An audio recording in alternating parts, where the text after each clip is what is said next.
When a person dies, those who have many karmic sins at the moment of death cannot die peacefully.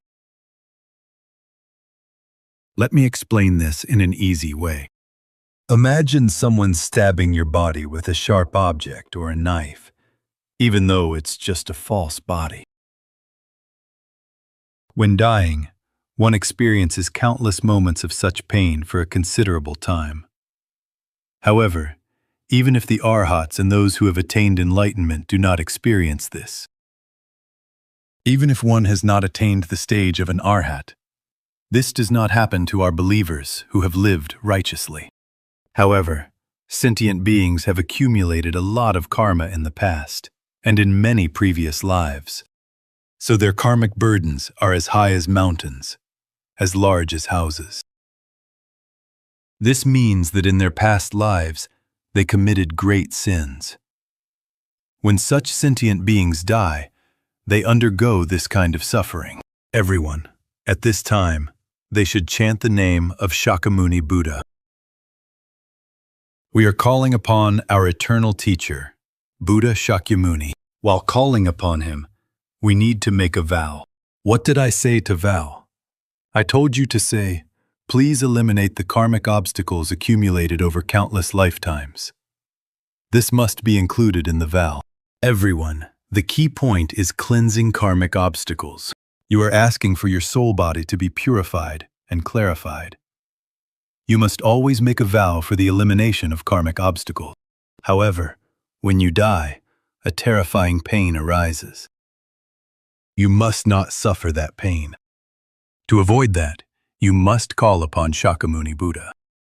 If you chant Shakyamuni Buddha aloud, while simultaneously reciting the Diamond Prajñāpāramitā in your mind, you can avoid that suffering. When that suffering comes, when that suffering truly comes, you should repeatedly call the name of Shakyamuni Buddha. If you can't chant because you lack strength, then at least chant it in your heart. The vow made at that time is somewhat different. The vow at that moment is not a calm one like, please cleanse or eliminate my karma. In that moment, it is simply, Buddha, please take away this pain. That makes a difference. Because the Buddha is all-knowing, he will always hear and graciously respond to the pure, kind-hearted prayers and aspirations of each one of you. He will certainly grant them. That is why chanting the Buddha's name is so beneficial. There is a second point. Now, a person has died. After death, beings enter the realm of judgment, and within 7 to 49 days, they are reborn into hell, the animal realm, the human realm, the heavenly realm, the hungry ghost realm, or the asura realm. From 7 to 49 days after death, very terrifying visions appear during that time. They may face visions where beings chase them, wielding swords and spears.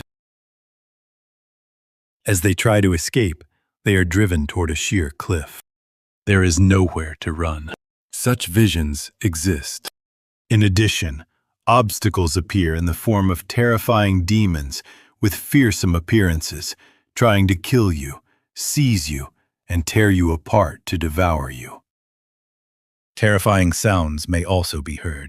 At such times, you should call upon Shakyamuni Buddha. However, when a person dies, they enter a state of unconsciousness and only regain awareness about 4 to 5 days later.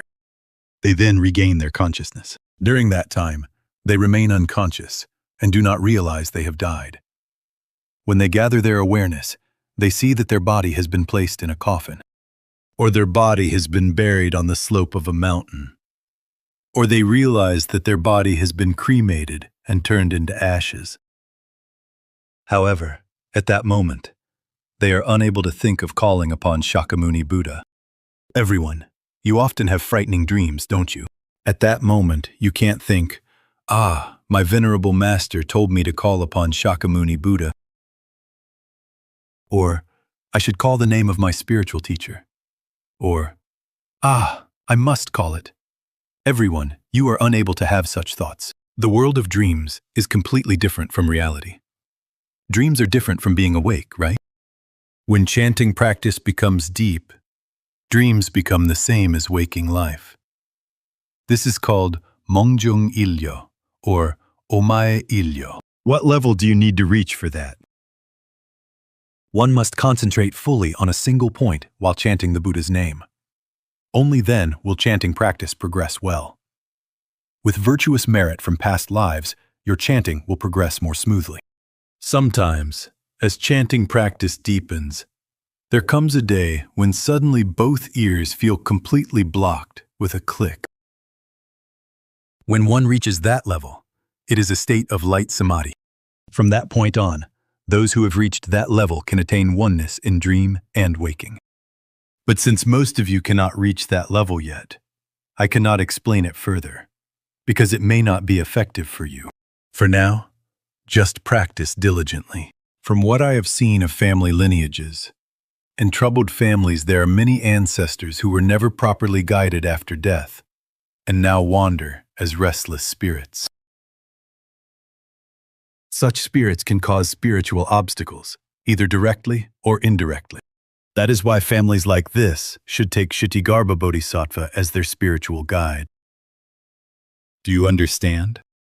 Our Buddha possesses infinite abilities. It is because of such a Buddha that we must practice chanting his name. The Buddha is compassionate, infinitely compassionate. Therefore, if you, who are struggling and suffering, sincerely call upon the Buddha and make a vow, he will surely respond. Moreover, when you offer offerings to the Buddha, he helps you greatly. Just because you practice chanting, and only practice chanting, it does not mean that the way will be attained, I always says. The reason for chanting the name is to cultivate wisdom. It is to cultivate wisdom. At the same time, you must create merit, and you must create virtuous merit. There are two types of merit. Caring for the hardships of sentient beings for their sake is charitable giving for sentient beings. And the merit created for the Buddha is the highest. Therefore, we should practice chanting while accumulating merit for our Buddha. And I've told you to always make a vow as well. Chanting the Buddha's name must end with a vow. The vow can be made before or during the chanting. You must make a vow. The vow must be based on the elimination of karmic obstacle. And make your vow like this. You should make this vow. Buddha, I wish to meet you life after life. And I wish to meet the Buddha's assembly. And when chanting the Buddha's name, if you face danger or strongly wish for something to be fulfilled, then ask for your wish only one, just one wish. If you ask for many wishes, it is seen as greed, and the Buddha's compassion will not reach you. You must definitely be reborn in the Pure Land. Once you reach the Pure Land, you will never be reborn as an animal, never return as a human, and never go to terrifying hell again. That's why it is called the Pure Land, where one can remain forever into the future. Its peace and joy surpass even those of the heavens, being far greater in both depth and quality. In such a place, you can live forever. That is why our monks, and the mission of Yongsan Buddhism, focus primarily on the Bodhisattva path. And all of our devotees should be reborn in the heavens. If you return, you come as a human. When you die, you go back to the heavens, and then as a human again. There comes a decisive time when the Buddha comes. At that time, you must be born as a human. You must take a human body. I said, you must not cause trouble for others. A bad deed is something that causes harm or trouble to others. You must not do anything that causes trouble for others. Everyone, this is the truth. Please be sure to understand it that way. And you must repent for the wrongs of the past. You must truly repent. We need to repent for the wrongs we committed in the past. Since you committed such sins in this life, Recognize similar sins from past lives and repent for them too. You must do so. And I hope you live a good life in this present life. And in your next life, may you all be reborn in the higher heavens and enjoy great blessings. If possible, I hope you can escape the cycle of rebirth in this very life. And if possible, may you attain the Bodhisattva stage and be reborn in the Pure Land. I sincerely and earnestly wishes this for you.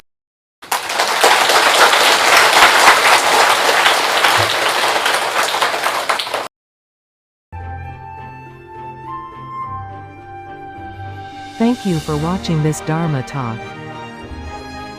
Your subscription and likes greatly help in spreading the Buddha's teachings.